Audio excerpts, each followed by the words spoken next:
आ गया। ठीक, अब नेक्स्ट देखते हैं इसमें।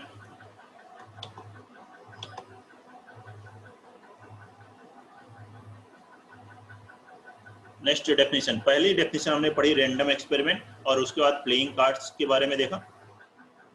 ठीक है, तो क्या है सेकेंड डेफिनेशन देखते हैं, ट्रायल। सेकेंड डेफिनेशन लिखेंगे ट्रायल, लिखेंगे performing an experiment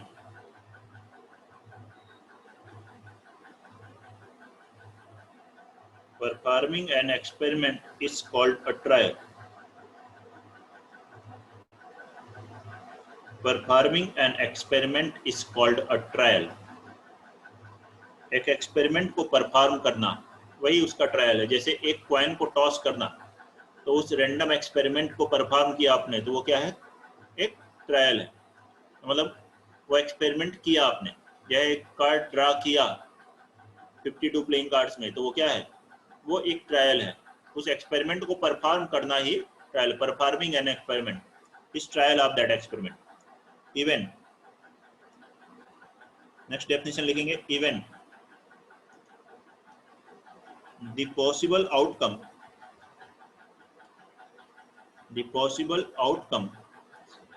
outcomes of a trial, the possible outcomes of a trial are called events.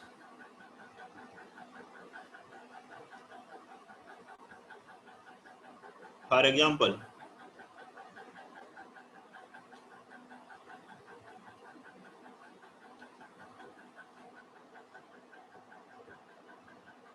when a die is thrown,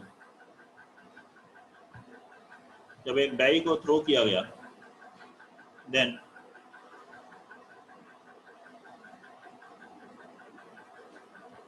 occurrence of 1 or getting 1, एक die को throw किया गया 1 आए, ये क्या है, this is an event, it's an event, ये एक इवेंट है। ठीक है, इवेंट अगर बोला गया है तो जैसे कॉइन को टॉस किया, हेड आया, ये एक इवेंट है, टेल आए, ये एक दूसरा इवेंट है, 1 आए डाइस को थ्रो करने पे, एक इवेंट है, 2 एक इवेंट है, 3 इवेंट है, इस तरह से। सेकेंड और नेक्स्ट डेफिनेशन देखें, श्योर इवेंट। श्योर इवेंट और सर्टेन इवेंट। सर्टेन मतलब पक्का, जो होगा ही, वो है sure event. The event whose occurrence is certain,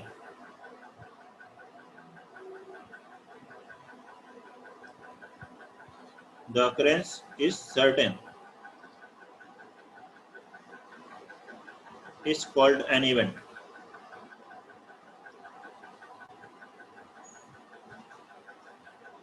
The event whose occurrence is certain is called a sure event. Is called a sure event. Is called a sure event. मतलब वो पक्का event, जो उसका होना श्योर है, certain है। For example,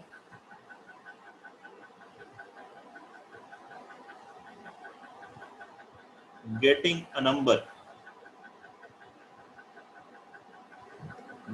a number less than 7 in throwing up a dice,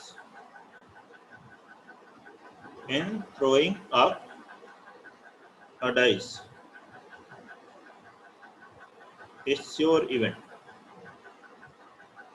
यह है कि ये श्योर इवेंट है, सर्टेन इवेंट है कि जो नंबर आप एक डाइस को थ्रो करते हैं तो उसमें नंबर 7 से कम आए, ये एक श्योर इवेंट है।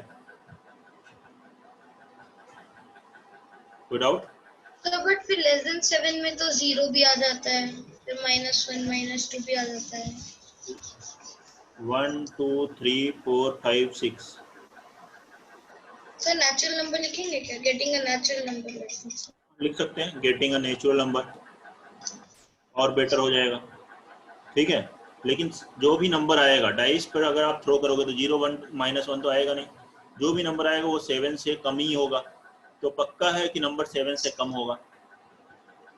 ठीक है, 1 से 6 आएगा तो 7 या 7 से ज़्यादा तो आएगा नहीं, तो इसलिए वो उसे क्या कहेंगे, that is a sure event और सर्टेन इवेंट। ठीक है, दूसरा सर्टेन इवेंट, ठीक है, getting selection in IIT of Manit, क्या है सर्टेन इवेंट, या मनित का मन नहीं है IIT का? करना है सर, क्रैक IIT नहीं, मैं इसे पूछ रहा बताने हूँ के लिए कि तो करना हो पड़ेगा। सकता है कि कुछ और हो आगे, मैंने, ठीक है, ये बोल दिया हो। Impossible event, impossible event, impossible मतलब जो हो ही नहीं सकता।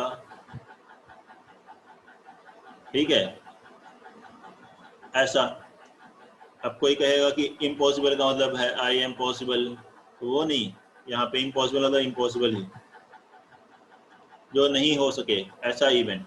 ऐसा कौन सा है? The event which cannot occur, which cannot occur is called impossible event। उसे इम्पॉसिबल इवेंट कहते हैं जो नहीं हो सकते। For example,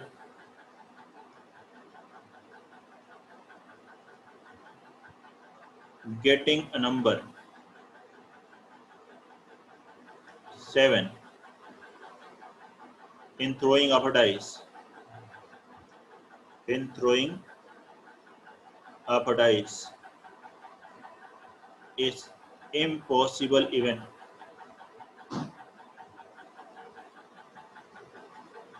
Getting a number 7 in throwing of a dice is impossible event। ठीक है,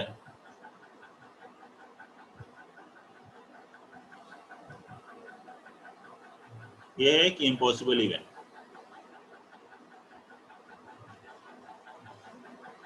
जैसे फॉर एग्जाम्पल, और क्या बोल सकते हैं, opening of school tomorrow for offline classes, tomorrow means on 28 अगस्त 2020, क्योंकि बाद में कोई अगर इसकी रिगार्डिंग सुनने लगा तो जब चालू हो जाए तो फिर उस समय नहीं, दैट इज इम्पॉसिबल।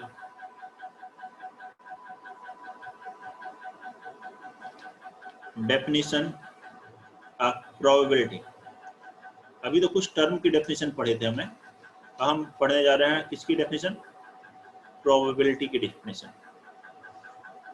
प्रोबेबिलिटी में भी 2 टाइप्स हैं, एक है क्लास 9th में स्टैटिस्टिकल अप्रोच, ठीक है, देखते हैं वो, और एक आगे पढ़ते हैं हम लोग जनरली, ठीक है, वो उसी पर आगे ज़्यादा फोकस रहता है, लेकिन यहाँ पर ये भी इम्पोर्टेंट है, स्टैटिस्टिकल डेफिनेशन, एम्पेरिकल और स्टैटिस्टिकल डेफिनेशन ऑफ प्रोबेबिलिटी,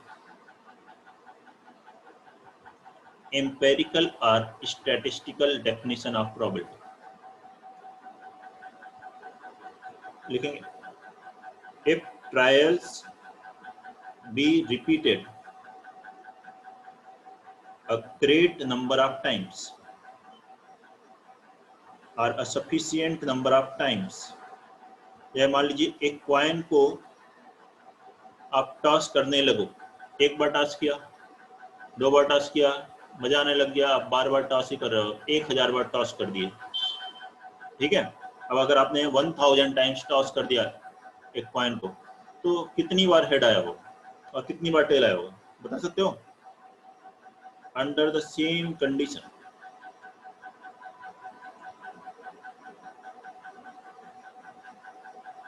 ठीक है, अंडर द आइडेंटिकल कंडीशंस, अगर ट्रायल्स को ग्रेट नंबर ऑफ, पहली बार जैसे कॉइन को टॉस किए थे वैसे ही जब लास्ट टाइम्स 1000 टाइम्स टॉस कर रहे हो तो उसी तरह से टॉस कर रहे हो। तो हेड कितनी बार होगा और टेल कितनी बार होगा नहीं बता सकते, पता नहीं कितनी बार आया होगा, ठीक है। कुछ बार हेड आया होगा, कुछ टाइम्स टेल आया होगा। मान लो हेड आ गया 600 टाइम्स, टेल आ गया 400 टाइम्स। तो अगर आपसे बोला जाए हेड के आने की प्रोबेबिलिटी क्या है अगली बार जब टॉस करेंगे, तो उस डाटा के अकॉर्डिंग, उस स्टैटिस्टिक्स के अकॉर्डिंग हम आप बताएंगे कि आगे क्या प्रोबेबिलिटी है। वैसे अगर आपसे बोला जाए एक तरफ हेड है एक तरफ टेल है, तो हेड के आने की प्रोबेबिलिटी 1/2, टेल के आने की 1/2, लेकिन उस स्टैटिस्टिक्स पर के अकॉर्डिंग हम आप बताएंगे कि देखो 1000 बार टॉस किया था, ये बहुत बड़ा नंबर है, तो उसमें 600 टाइम्स हेड आया और 400 टाइम्स टेल आया, तो इसका मतलब लग रहा है कि हेड के आने की प्रोबेबिलिटी मतलब थोड़ी ज्यादा है टेल से। कितनी है? 600/1000 है। तो उसी को लिखते हैं then probability of an event. तो ये है स्टेट, यहाँ पे जो स्टैटिस्टिक्स की बात हो रही है ये डेफिनेशन वहां से आ रही है। अगर डायरेक्ट बोला जाता कोई भी और कंडीशन नहीं होती, कोई स्टैटिस्टिक्स नहीं होती, तब प्रोबेबिलिटी अलग होती। लेकिन जो स्टैटिस्टिक्स दी है, जो डाटा दिया है, उसके अकॉर्डिंग प्रोबेबिलिटी की बात कर रहे हैं। Then probability of an event, तो किसी इवेंट के होने की प्रोबेबिलिटी क्या होगी? Number of times that event occur, number of times that event occur upon total number of trials, upon total number of trials, total कितनी बार एक्सपेरिमेंट को किया गया और उसमें से वो इवेंट कितनी बार हुआ। जैसे मैंने हेड के आने की प्रोबेबिलिटी पूछा तो हेड कितनी बार आया ये आ गया न्यूमरेटर में, और टोटल कितनी बार मैंने कॉइन को टॉस किया था 1000 टाइम्स, ठीक है। तो इस तरीके से हम प्रोबेबिलिटी कैलकुलेट करेंगे।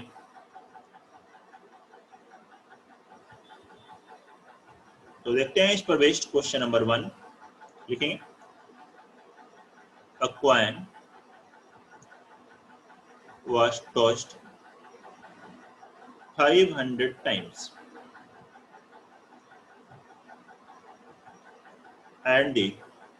and outcomes were noted as, ठीक है। आपको घर पर लॉकडाउन में ये एक्सपेरिमेंट करने की जरूरत नहीं है कि आप भी 500 टाइम्स टॉस करके देखने लग गए, उसकी कोई जरूरत नहीं है। ये दिया हुआ है data. A coin was tossed 500 times and outcomes were noted as head आया है 260 times and tail कितना आया 240 times।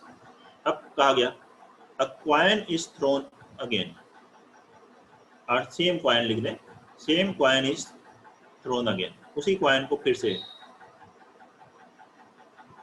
The same coin is throne again, find the probability.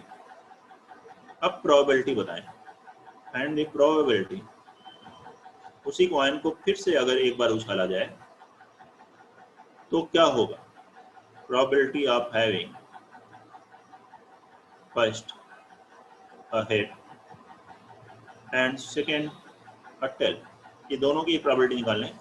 बताएं कि हेड के आने की क्या प्रोबेबिलिटी होगी, अगर उस कॉइन को फिर से उछाला जाए तो हेड के आने की क्या प्रोबेबिलिटी होगी और टेल के आने की क्या प्रोबेबिलिटी होगी।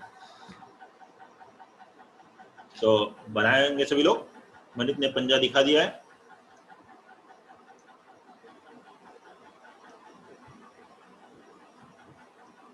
हैंड रेज कर दिया है। और कौन कौन हाथ का निशान दिखा रहा है?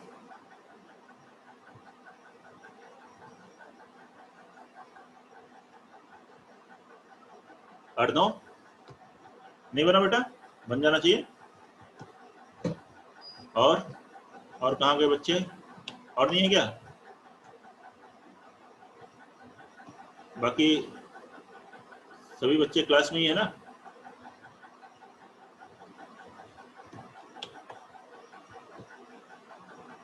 Kartik, yes sir. हो गया। तन्मय, तन्मय का नहीं हुआ क्या? किसका नहीं हुआ? तन्मय बेटा कर रहे हो ना क्वेश्चन? Yes sir. क्या हुआ इसमें? जल्दी से बनाओ। सिया, आपका भी नहीं आया अभी? हो गया, हो गया। यहाँ पे हैंड रेस किसका है? ठीक है। और दो बच्चे कहाँ गए?